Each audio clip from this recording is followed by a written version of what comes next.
एक बार बोल दीजिए शिव गुरु महाराज की जय।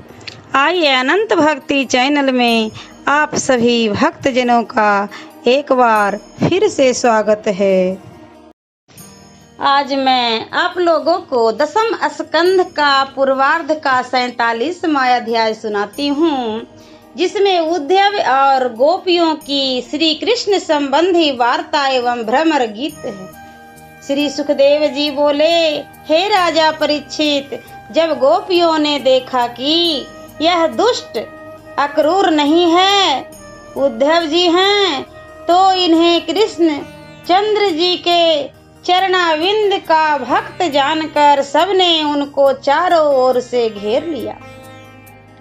फिर अत्यंत अधीनता से नम्र हो लज्जा भरी हसीनी चितवनी तथा मीठी वाणी से सत्कार करके उन्हें एकांत आसन पर ले जाकर इसलिए बैठाया कि ये उद्धव अवश्य ही हमारे मनमोहन प्यारे का कोई न कोई संदेश लाए होंगे, जिसे चलकर सुने। ऐसे जब उद्धव जी एकांत में एक आसन पर जा विराजे, तब गोपियों ने कहा, हे उद्धव जी, हमें जान पड़ता है तुम श्री कृष्ण जी के सेवक हो। श्री कृष्ण जी ने अपने माता पिता को प्रसन्न करने के लिए तुम्हें भेजा है, क्योंकि इस ब्रज में कोई ऐसा नहीं है जो उन्हें स्मरण आवे, किंतु माता पिता के स्नेह तो बड़े बड़े वैराग्यवान पुरुषों से भी नहीं छूटता। इसी कारण तो अपने कार्य के लिए यहाँ दूसरों से मित्रता कर ली थी। जब तक काम रहा तब तक मतलब के लिए मित्रता प्रकट की, और जब काम निकल गया तब भुला दिया। जैसे कोई पुरुष स्वार्थवश स्त्रियों से मित्रता करता है, भ्रमर पुष्पों से प्यार करता है, वैसे ही श्री कृष्ण चंद्र ने हमारे साथ किया है। परंतु जैसे दरिद्र पुरुष को वेश्या त्याग देती है, प्रजा असमर्थ राजा को त्याग देती है, दक्षिणा पाकर जैसे पुरोहित यजमान को त्याग देता है, जैसे पक्षी फल रहित वृक्ष को छोड़ देते हैं, जैसे अभ्यागत भोजन करके उस गृह को त्याग देते हैं, जैसे जार पुरुष भोग करके स्त्रियों को त्याग देते हैं, वैसे ही भगवान श्री कृष्ण चंद्र जी हमें त्याग कर चले गए। श्री सुखदेव जी कहते हैं, हे महाभाग परीक्षित, भगवान श्री कृष्ण चंद्र के दूत उद्धव जी जिस समय ब्रज में आए, उसी समय गोपियां की वाणी देह मन इत्यादि सब गोविंद में जा लगे, जिससे उन्होंने अपने लौकिक व्यवहार यहाँ तक कि खाना पीना भी छोड़ दिया और अपने प्यारे के कर्मों का गान करने लगी। तब भगवान के सब मूर्ति ने बाल्यावस्था तथा तरुणावस्था में जो भी चरित्र किए थे, उन सब को स्मरण कर करके वे गोपियां अपनी लज्जा त्याग कर उद्धव जी से रो रो कर पूछने लगी। उस समय एक गोपी श्री कृष्ण जी के साथ का ध्यान किसी आए हुए भैरव को देख उसे अपने प्यारे का भेजा हुआ दूत जानकर व्यंग रीति से उद्धव जी को सुनाकर कहने लगे, अहो भ्रमरे तुम्हें अलगी रहो, यह तुम जाए मधुपुरी कहो। हे मधुप, हे कपटी मित्र, तू हमारे चरणों को स्पर्श मत कर। तेरा शरीर काला है, मुख पीला है, सौत के कुचों से मीठी पुष्पों की माला की केसर तेरी दाढ़ी और मूछ में लगी है। यदि तू स्पर्श करेगा तो हमें जाकर स्नान करना होगा। यदि यह कह कि हमें तो तुझे प्रसन्न करने के लिए श्री कृष्ण चंद्र ने भेजा है, तो जैसे तू मेरे पास आया है वैसे ही जाकर मथुरा की ही स्त्री को प्रसन्न कर, क्योंकि हम जानती हैं कि इसी प्रकार तू मथुरा की स्त्रियों के पास भी गया होगा। परंतु वहां तो यादवों की सभा में इस बात की बड़ी हंसी हुई होगी कि कृष्णा का दूत ऐसा निर्लज्ज है, इसलिए तू जैसा उनका दूत है वैसा ही वे तेरे स्वामी हैं। जैसे तू फूलों की सुगंधी ले उसी समय उनको छोड़ देता, वैसे ही भगवान श्री कृष्ण जी चंद्र ने भी मोहित करने वाले अपने अधरों का अमृत एक बार पिलाकर हमको छोड़ दिया है। परंतु बड़े आश्चर्य की बात है कि ऐसे स्वभाव वाले को भी लक्ष्मी किस प्रकार अपना प्रीतम बनाए हुए हैं।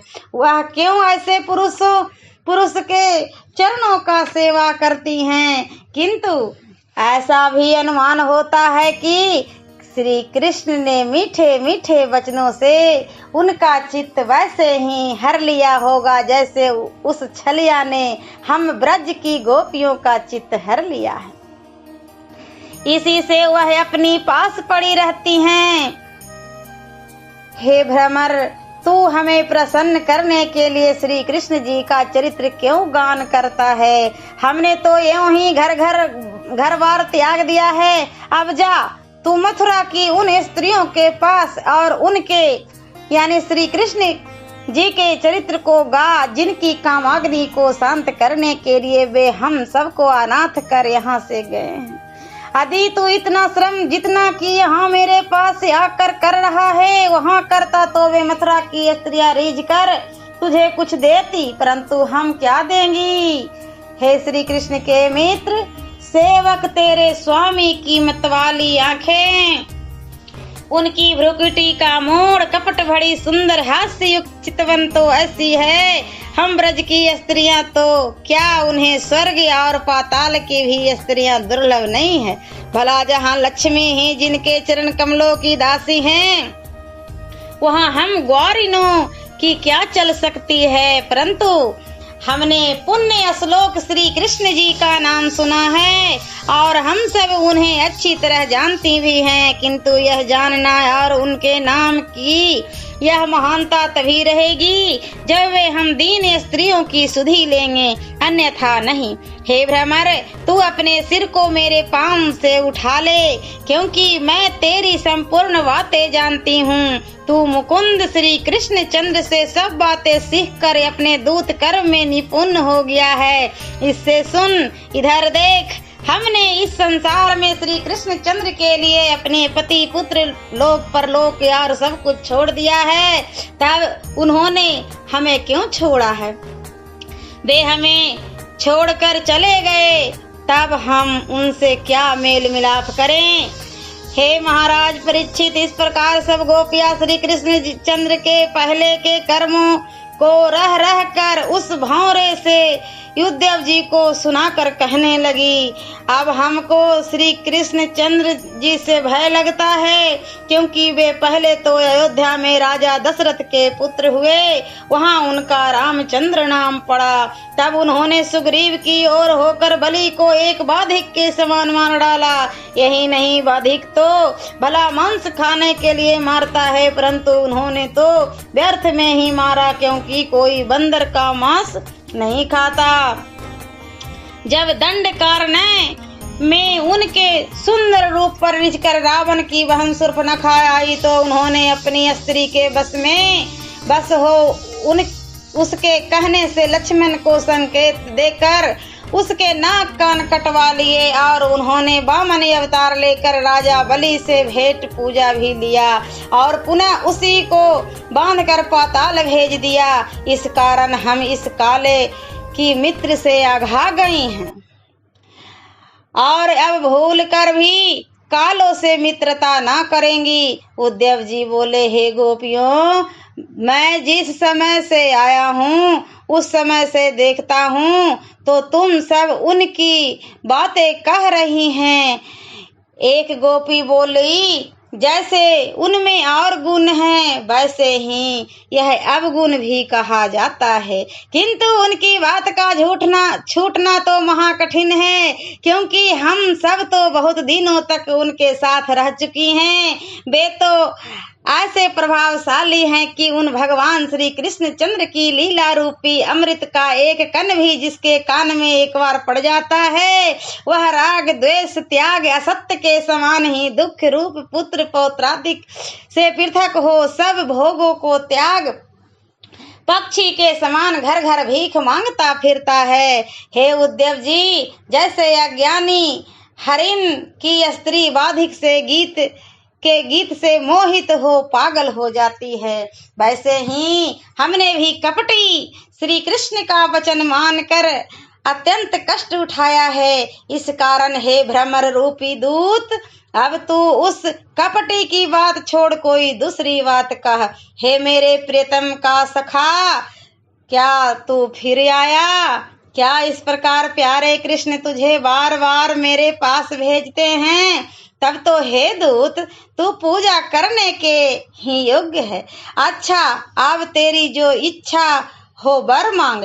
क्या अब तू इस बार इसलिए आया है कि लक्ष्मी का मंथन न छोड़ने वाले श्री कृष्ण चंद्र के पास हमें ले जाएगा?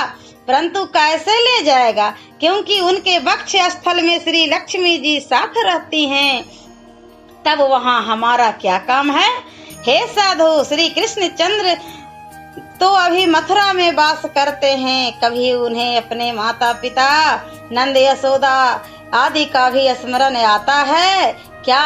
कभी वे अपने बंधु बांधवों को भी याद करते हैं क्या? कभी गोपियों का भी स्मरण करते हैं क्या? कभी हमारी भी बात चलाते हैं क्या? कभी वे अपने अगर के समान सुगंध वाली भुजाओं को हमारे सिर पर भी आकर धरेंगे? श्री सुखदेव जी कहते हैं, हे परीक्षित, इस प्रकार जब उद्धव जी गोपियों की अपार श्रद्धा भक्ति को श्री कृष्ण चंद्र में देखे तो वे प्रेम से गदगद हो भगवान के दिए हुए संदेश को इस प्रकार सुनाने लगे।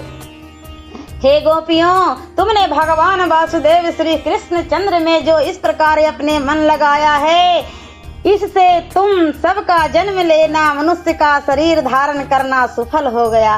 क्योंकि दान, व्रत, तप, होम, जप, यज्ञ, वेदों को पढ़ना, इंद्रिय संयम और अनेक प्रकार के जितने भी कल्याणदायक उपाय गाए हैं, उन सब के करने का केवल यही एक फल है कि मन भगवान श्री कृष्ण चंद्र के चरण कमलों में लग जाए। हे गोपियों, इस संसार में भक्ति से बढ़कर दूसरा कुछ नहीं है। बड़े बड़े मुनीश्वरों को भी यह भक्ति दुर्लभ है जो तुम सबने पुण्य श्लोक भगवान श्री कृष्ण चंद्र में प्राप्त की है। इस भक्ति के आगे नवधाधिक भक्ति कुछ नहीं है। तुम सबने जो पति पुत्र देह भाई बंधु और अपने घरों को त्याग परम पुरुष भगवान श्री कृष्ण चंद्र में मन लगाया है, यह बड़ा ही अच्छा किया है। हे बड़भागिनियों, जिस भक्ति में इंद्रियों को कोई गम नहीं है, ऐसी अलभ्य वस्तु को तुम सबने भगवान श्री कृष्ण चंद्र में अपनी विरह व्यथा को सहन करके पाया है। यह तुम सबकी हम पर बड़ी कृपा है। हे मंगल की खानी गोपिया, तुम्हें सुख देने वाले परम प्यारे श्री कृष्ण चंद्र का लाया हुआ संदेश सुनाता हूँ, तुम ध्यान देकर सुनो। हे महाराज परीक्षित, जब गोपियों के प्रति भगवान श्री कृष्ण चंद्र ने उद्धव से जो जो बातें संदेश के रूप में कही थी वह सब सुनाने लगे। उद्धव बोले, हे गोपियों, भगवान ने यह कहा है कि मैं तो सबका उपासना कारक हूँ। हे गोपियों, तुम मुझसे दूर नहीं हो। जैसे आकाश पवन जल पृथ्वी तेज पंच तत्व समस्त प्राणियों की देह में रहते हैं, उसी प्रकार मन बुद्धि प्राण इंद्रिय तथा और गुण इनका आश्रय मैं ही हूँ। मैं अपने में अपने से ही अनेकों को उत्पन्न करता हूँ। मैं ही अपनी माया के प्रभाव से पंचभूतों सहित जिसे पुरुष मन को रोकने के लिए ही करते हैं। जैसे सब नदियों का वेग समुद्र में ही जाता है, ऐसे ही सब कर्मों का फल एक मन को रोकना ही है। जैसे पति से दूर रहने पर भी स्त्री का मन हर समय अपने उस प्रिय में लगा रहता है, सदा नेत्रों के आगे रहने से उसमें चित्त वैसा नहीं लगता, वैसे ही तुम लोग नित्य मेरा ध्यान करती रहोगी तो शीघ्र मुझे ही पाओगी। हे मंगल सुर्खियों, जब मैंने रात्रि के समय वृंदावन में रास क्रीड़ा की थी, उस समय जिन गोपियों को उनके स्वामियों ने रोक लिया था, इसी कारण वे रास क्रीड़ा में न आ सकी। वे मेरी लीलाओं का ध्यान करके मुझे ही प्राप्त हुई। श्री सुखदेव जी बोले, इस प्रकार अपने प्रिय भगवान श्री कृष्ण चंद्र के उपदेश को सुनकर ब्रज की गोपियां प्रसन्न हो गई और उनका स्मरण करती हुई उद्धव जी से बोली, यादवों का दुख देने वाला अपने भीर्तियों सहित राजा कंस मारा गया, यह बड़ा मंगल हुआ। अपने मनोरथों को प्राप्त हो अपने हितैषियों सहित श्री कृष्ण चंद्र प्रसन्न हैं, यह भी बड़ा मंगल है। परंतु हे उद्धव जी, यह तो बतलाइए, बलराम के छोटे भाई श्री कृष्ण जी हमसे प्रीति करते थे, वे क्या अब मथुरापुरी की स्त्रियों से प्रीति करते हैं? हे उद्धव जी, वे रति विषयों में चतुर प्यारे कृष्ण क्या मथुरा की स्त्रियों के वचन से विलासों से बहुत प्रसन्न रहते हैं। अवश्य ही उन मथुरा की सुहागिनियों ने प्रेम में उन्हें बांध लिया होगा। हे साधु उद्धव जी, भगवान श्री कृष्ण जी प्रसंग पाकर मथुरा की स्त्रियों की सभा में बैठकर जब कभी बातें करते हैं, तब क्या हम ग्राम की स्त्रियां का भी स्मरण करते हैं? हे उद्धव जी, भगवान श्री कृष्ण चंद्र को कभी उन रात्रियों का भी स्मरण आता है जिनमें कुमुदनी कुमुद फूल रहे थे। चंद्रमा की चांदनी से रमणीय वृंदावन में नुपुर बजते जाते थे। वे हमारे साथ रास क्रीड़ा करते थे। तब हमने जो उनकी स्तुति की थी, क्या वे हमें कभी स्मरण करते हैं या नहीं? जैसे ग्रीष्म ऋतु से संतप्त वन को सींचने के लिए इंद्र आता है, उसी प्रकार उन कृष्ण के दिए शोक से जली हुई हमको हाथ के स्पर्श से जीवन देने दर्शा हर्ष वंशो उत्पन्न श्री कृष्ण चंद्र कभी यहाँ आवेंगे, क्योंकि अब तो उन्हें राज्य मिल गया है, शत्रु मारे गए, राजाओं की कन्याओं से विवाह हो गया, सब मित्र उनके पास हैं, इसलिए वह वहाँ ही प्रसन्न है। वह यहाँ आकर क्या करेंगे? लक्ष्मी के पति पूर्ण काम श्री कृष्ण को वन की रहने वाली हमसे और राजाओं की कन्याओं के सामने क्या प्रयोजन है? आशा का त्याग ही बड़ा सुख है। पिंगला वेश्या ने ग्रह में स्कंद में कहा है कि निराशा के समान सुख नहीं है। यद्यपि हम सभी यह जानती हैं, तो भी हमारी आशा छूटनी अत्यंत कठिन है। भगवान श्री कृष्ण चंद्र की एकांत की बातें त्यागने में कौन समर्थ है? यद्यपि उनके रखने की इच्छा नहीं, तथापि लक्ष्मी अंग से अलग नहीं होती। हे उद्धव, बलदेव जी के साथ भगवान श्री कृष्ण चंद्र जिसमें विचरण करते थे, वहाँ नदियाँ, पर्वत, वन के प्रदेश, गौ, बांसुरी का शब्द, यह सब बारंबार हमें श्री कृष्ण के चरित्र का स्मरण दिलाकर विरह का दुख देता है। लक्ष्मी के आस्पद उनके चरण चिन्ह देखकर हमारी बुद्धि विस्मरण नहीं करती। उनकी मनोहर चाल, उदार हंसनी, लीला युक्त चित्तवनी, मनोहर वाणी, इससे जिन्होंने हमारी बुद्धि का हरण कर लिया है, उन श्री कृष्ण चंद्र को हम कैसे भूल सकती हैं? इनके उपरांत वे सब गाय और स्त्रियां मथुरा की ओर हाथ उठाकर पुकारने लगती है, हे रमानाथ, हे दुख हरने वाले गोविंद, यह नाम तो हे ब्रजनाथ, गाय पालन करोगे तभी रहेगा, नहीं तो इस अपने नाम से हाथ धो बैठोगे। आपको स्मरण होगा कि जब इंद्र ने वर्षा की थी, तब आपने संकल्प किया था कि मैं अपने ब्रज की रक्षा करूंगी। अतः अब तो आपके ही विरह रूपी समुद्र में संपूर्ण गोकुल डूबा जाता है, उसका शीघ्र आकर उद्धार करो। श्री सुखदेव जी बोले, हे महाराज, श्री कृष्ण के संदेश से विरह ताप मिटाए। उन गोपियों ने श्री कृष्ण चंद्र को परमेश्वर जान और परमेश्वर को अपनी आत्मा निश्चय कर उद्धव जी की पूजा की। तब गोपियों का शोक दूर करने के लिए उद्धव जी कितने ही महीनों तक ब्रज में रह गए। फिर वहां रह श्री कृष्ण की कथाओं का गान कर करके ब्रजवासियों को परम सुख दिया। जितने दिन तक उद्धव जी ब्रज में रहे उतने दिन ब्रजवासियों को श्री कृष्ण की लीला के एक क्षण के ही समान बीते। नदी पर्वत वन गुफा फूले हुए वृक्ष इत्यादि को देख हरिदास उद्धव जी ब्रजवासियों को श्री कृष्ण चंद्र का स्मरण कराते रहे।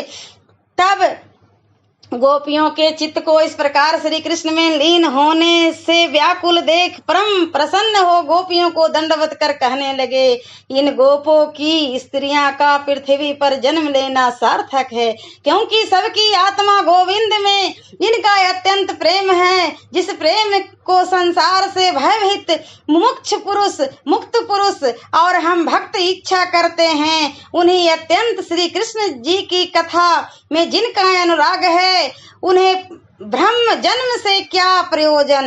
अथवा एक तो शुद्ध माता पिता से, दूसरे गायत्री उपदेश से और तीसरे यज्ञ दीक्षा से जो ब्राह्मण के 3 जन्म हैं, उनसे इन्हें क्या प्रयोजन है। वृंदावन की विचरने वाली व्यभिचार दृष्टि से दुष्ट गोपी स्त्रियां कहाँ और परमात्मा श्री कृष्ण चंद्र में आरूढ़ भाव वाले मन कहाँ, क्योंकि निरंतर भगवान को स्नान करा अज्ञानी पुरुष भी कल्याण प्राप्त करता है। जैसे अमृत का सेवन करने वाला पुरुष अमर है, अनस्वर है, सर्वकाल रहने वाली लक्ष्मी पर भी यह प्रसन्नता न हुई। कमल की गंध सी कांति वाली वारांगनाओं का जो प्रमोद नहीं मिलता, सो रात्रि के उत्सव में श्री कृष्ण चंद्र की भुजाओं के गलबाही ब्रज की सुंदरियों को प्राप्त हुआ। इन गोपियों के चरण रज का सेवन करने वाले वृंदावन में गुल्म लता औषधियों में मेरा जन्म हो। जो गोपियां दुस्तज्य अपने भाई बंधु और बड़े को मार्ग को त्याग वेदगम मुकुंद श्री कृष्ण चंद्र के कार्य का सेवन करती हैं, जिन्होंने लक्ष्मी से पूजित पूर्ण काम ब्रह्मादिक देवता और योगेश्वर अपने हृदय में जिनका चिंतन करते हैं, इन श्री कृष्ण के चरणाविंदों को राम सभा में स्तनों के ऊपर धरकर आलिंगन करके इन गोपियों ने अपने हृदय के ताप को दूर किया। इस कारण मैं नंद ब्रज की स्त्रियां के चरण को रज को बारंबार नमस्कार करती हूँ कि जिन गोपियों की गान की हुई हरि कथा तीनों लोकों को पवित्र करती हैं। श्री सुखदेव जी बोले, हे राजा परीक्षित, इसके उपरांत उद्धव जी गोपियों से यशोदा और नंद आदि सब ब्रजवासियों से आज्ञा मांग चलने के समय अपने रथ पर जा बैठे। तब उद्धव जी के विदा होने के समय नंद आदि सब ब्रजवासी अनेक प्रकार की भेंट हाथ में लेकर उद्धव जी के पास आए और स्नेह से नेत्रों में आंसू भरकर कहने लगे कि हमारे मन की वृत्ति श्री कृष्ण चंद्र के चरणाविंदों में लगी है। हमारी वाणी उनका ही नाम लिया करती है और हमारा सिर उन श्री कृष्ण चंद्र को ही प्रणाम करता है। अपने कर्मानुसार ईश्वर इच्छा से हम जिस कर्म योनि में जाएं, तो जो कुछ हमने पुण्य कर्म किए हों उसका फल यही चाहती है कि जन्म जन्म श्री कृष्ण में हमारा प्रेम बना रहे। तब नंद जी बोले, हे उद्धव जी, हम तुमसे अधिक क्या कहें, तुम तो स्वयं ही चतुर गुणवान महान सुजान हो। अतः हमारी ओर से प्रभु से ऐसे जाकर कहना कि वे ब्रजवासियों का दुख विचार शीघ्र ही आकर दर्शन दे और हमारी सुधि न बिसरे। इतना कहकर जब नंद जी ने अश्रु भर लिए और जितने ब्रजवासी क्या स्त्री क्या पुरुष वहां खड़े थे सभी रोने लगे। तब उद्धव जी उन्हें समझा बुझा कर आशा भरोसा देकर बहुत प्रकार से धैर्य धरा कर चलने की आज्ञा मांगे। फिर रोहिणी को साथ ले मथुरा की ओर चले। चिंतित हृदय चलते चलते थोड़ी ही देर में श्री कृष्ण जी के पास आ गए। तब उन्हें यानी उद्धव जी को आया हुआ देख श्री कृष्ण बलदेव जी उठकर मिले फिर बड़े प्यार से उनकी कुशल क्षेम पूछकर वृंदावन का पृथक पृथक सबका समाचार इस प्रकार पूछा।